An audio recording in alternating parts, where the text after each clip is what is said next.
Sanibonani guys, igama ngiqabeleni bethela mazibela engimbanga mhla ka-11 February. UZoleka-ke usemane waba nenhliziyo enhle kakhulu emva kokuthi phela uHlathi efike laphaya ecela ukuzobamba uBavumile bese yanqaba.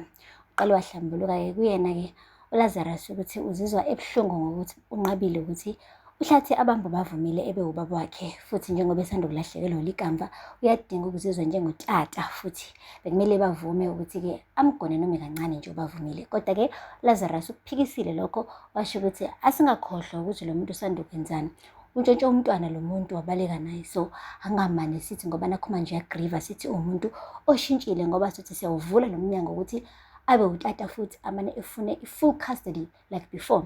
Hayi nangampela-ke guys, uZoleka wangathi umuntu ovumelana noLazarus, kanti unamanga uNtombo, usazohamba futhi ayele emzini kaHlathi ayokhuluma naye. Hey guys, uthe nje engena khona uHlathi kwasho kona ukuthi-ke akekho uThumeka, uhleli yedwa endlini. Wacela ukum-ofarisha itiye, nangampela-ke uZoleka wavuma. Balakha-ke itiye-ke bahlala phansi. Waqala-ke uZoleka wahlambuluka kuHlathi, washo ukuthi indlela amphendule ngayo ngayizolo uyayisola kakhulu ngayo. Hhayi ngoba nakho bekade engafuni ukuthi amnikeze uBavumile, ukuthi nje naye umane wacela esithubeni bangaba ready ukuthi bamnike impendulo enjani. Ngampela-ke guys, uHlathi ube umuntu o-understand-ayo. Waqala-ke naye wavula isifuba sakhe, washo ukuthi ayikho nje into emphathe kabuhlungu njengokudlula kwale kamva emhlabeni, kanti futhi akakwazi nanokuthi axoxele uThumeka usizi lwakhe, ngoba kumele abe yinsika kuThumeka. uThumeka ambone njengensika, angabi vulnerable kuThumeka njengoba phela ewumyeni wakhe. Uphinde-ke washo uZoleka ukuthi yazi phela unyana wakho umane nje wathatha inhliziyo yakhe wayinikeza uqhawekazi. Ngiyazibuza ngiyiphendule ukuthi kungani vele eyami ingane bekumele isinde kodwa yakho ibhubhe na?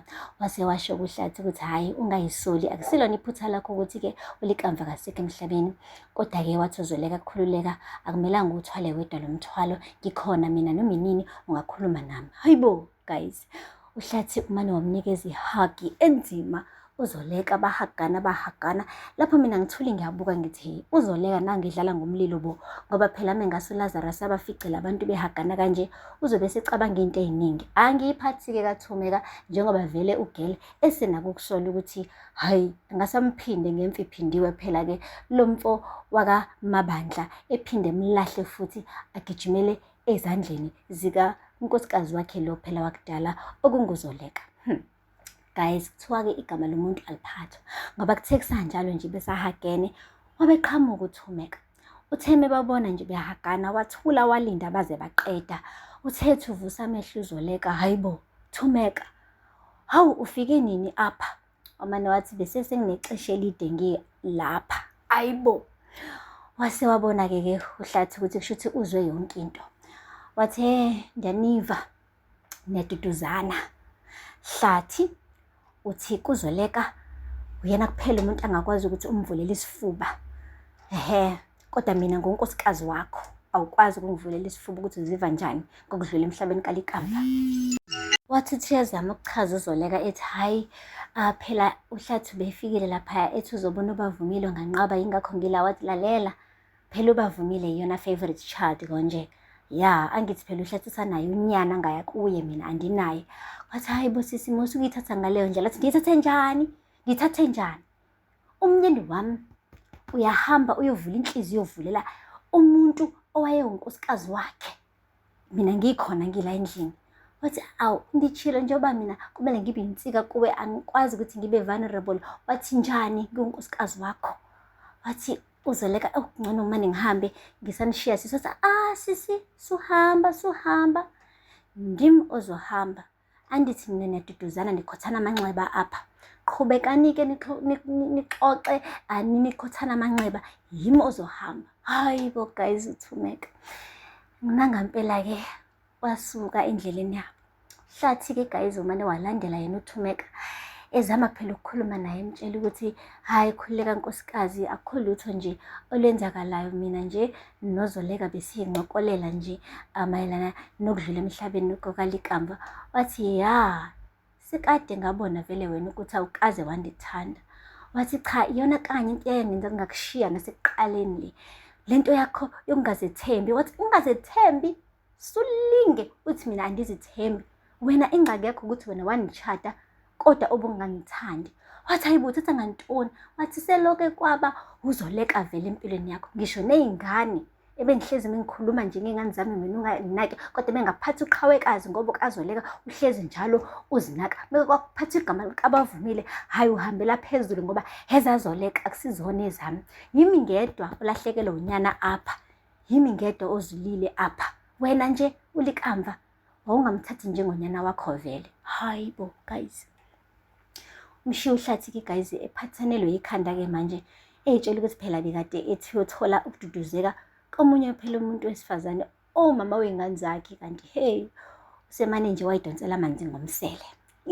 Akupheli-ke lapho guys. uLilian ubuyile ngampela, kanti-ke uzama ukuhlangana noLinda bakhe ibhomu yento-ke ezogcina icekele phansi iKhoselathek, igcine sibakhosta iy'mali ey'ngangamabhiliyoni guys ukuthi bephume enkingeni.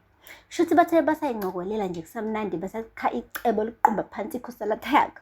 Kwafika uSydney-ke guys umane nje wahlala phakathi kwabo, wababuza ukuthi kuqhubekani la. Hhayi bangafuni ukumtshela ngoba ngathi abasafuni vele ukusebenzisana naye uSydney. Bamane bathi nje, we are having a girl talk, can you please leave us siyikhulumele njengamantombazana. Wathi uSydney, okay ladies, let me leave you to it. Waqede wahamba. Sesihambile njalo uSydney guys, hayi bekade ngitshela ukuthi ngampela uphumile kule ndaba, kanti lutho. Hambile-ke wale emzini-ke kaZoleka, la impela angafuneki khona ngoba phela naye abamthembi nje. Seloke indodana yabo abenaye futhi uSydney, bake bazama futhi ukwenza-ke into engathi ukucekela phansi iKhoselathek. Uthe mengena nje endlini wathi ngiyazi ukuthi aningilindele futhi aningidingi la, kodwa-ke nginesiqiniseko sokuthi lento engizoyisho ngiyafuna ukuyizwa.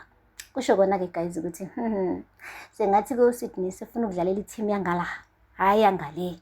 Ukhathele manje ubetray abantu balaphaya eKhoselathek. Usefuna manje ukuhamba ngendlela eqondile, akwazi ukwenza ubulungisa nakuzo zonke izinto ayizenza-ke ukuqumba phansi iKhoselathek. Sithembe-ke uZoleka noSydney angeke bemthathe njenge-threat or njengomuntu nje ozama ukubakhohlisa. Bezomane bemthathe serious ngoba lento azobatshela yona iyiqiniso. Lilian is out there and ushilo wathi unabantu abaningi kabi abarecruitile abasebenza njengama-ghost.